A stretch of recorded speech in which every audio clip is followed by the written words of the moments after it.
Hola chicos, ¿cómo están? J'espère que tout le monde va bien.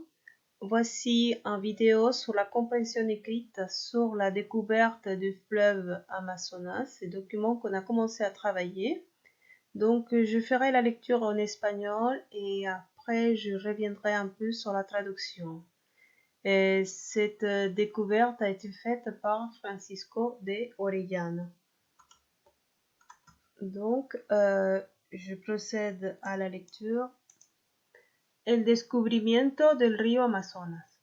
En la época de la colonización española de América, Francisco de Orellana, explorador, aventurero y conquistador español, formó una expedición con el objetivo de buscar especias, como la canela, pero sobre todo la ciudad de oro, El Dorado.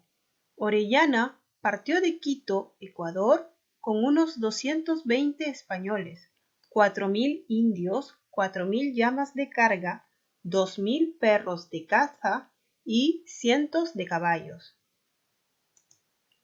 Las enfermedades y lo difícil de la expedición acabaron poco a poco con la vida de las personas y los animales. El afán de encontrar el oro y las plantaciones de canela eran tan grandes que continuaban la búsqueda.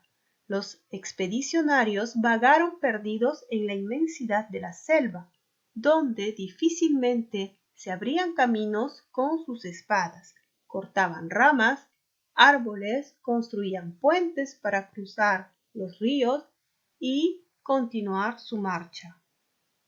10 meses después, al no encontrar nada, los expedicionarios decidieron continuar por la vía fluvial. Así iniciaron la construcción de una embarcación para navegar por varios ríos, introduciéndose cada vez más en la selva espesa. El 12 de febrero de 1542, más de un mes después, sobrevino lo inaudito, lo fantástico. El río por el que navegaban desembocó en uno mucho más grande, un apacible coloso de agua dulce rodeado de un maravilloso paisaje de verde follaje e inmensos árboles. Durante la travesía, los expedicionarios fueron atacados por la tribu de las Icamiabas, integrada solamente por mujeres intrépidas y guerreras, por lo cual Orellana le dio el nombre de Río de las Amazonas. Finalmente, el 25 de agosto, luego de un año, 6 meses y 21 días, los expedicionarios llegaron a la desembocadura del inmenso río Amazonas en el océano Atlántico. Maintenant, je vais faire une rapide traduction. Voilà, donc, il s'agit de la découverte du fleuve Amazonas à l'époque de la colonisation espagnole, de la colonisation de l'Amérique. Donc Francisco de Orellana, un espagnol, explorateur, faisait partie d'une expédition avec l'objectif de chercher des épices comme la cannelle. Et surtout, il voulait trouver la cité d'or, qui s'est appelée El Dorado. Orellana est parti de Quito en Équateur avec des Espagnols, bien sûr, des Indiens, 4000 lamas, avec toute la charge. Il y avait aussi des chiens de chasse et des centaines de chevaux. Les maladies et la difficulté de cette exploration faisaient que les personnes y mouraient de plus en plus. Mais la motivation de ces gens, de cet explorateur, ils décidaient de continuer avec cette recherche. Donc, ils erraient dans l'immensité de la jungle où difficilement ils ouvraient les chemins avec des épées, ils coupaient des arbres et construisaient des ponts aussi pour traverser des fleuves et des rivières et continuer avec la recherche.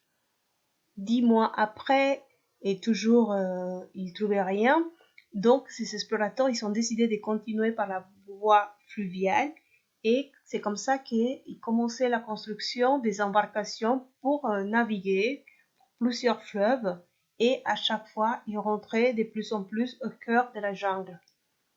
Le 12 février 1542, donc un mois après qu'ils aient décidé de prendre cette voie fluviale, et c'est arrivé quelque chose de fantastique.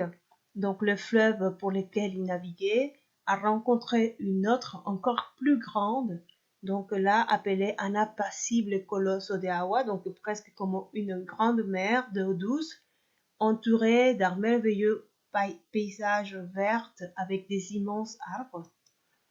Mais dans cette traversée, ces explorateurs, ils ont été attaqués par la tribu appelée les Icamiadas, qu'ils étaient intégrés seulement par des femmes intrépides, des guerrières, et c'est pour ça que Orellana, il a donné le nom de Rio de las Amazonas. Ensuite, le 25 août 1542, donc après des 1 an, 6 mois et 21 jours, les explorateurs ils sont arrivés à la embouchure de cet immense fleuve Amazonas qui se verse dans l'océan Atlantique. Donc ici, nous pouvons voir Francisco de Orellana. Il est né en Espagne en 1511 et il est mort en 1546, donc pas très très vieux. Il est parti de Quito ici et c'est là son parcours qu'il a fait en plus d'1 an et demi jusqu'à sa sortie à l'océan Atlantique.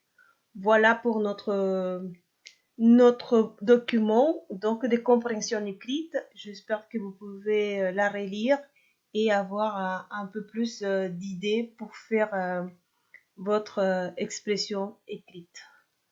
Donc bon courage, continuez à travailler et on se voit bientôt. Au revoir.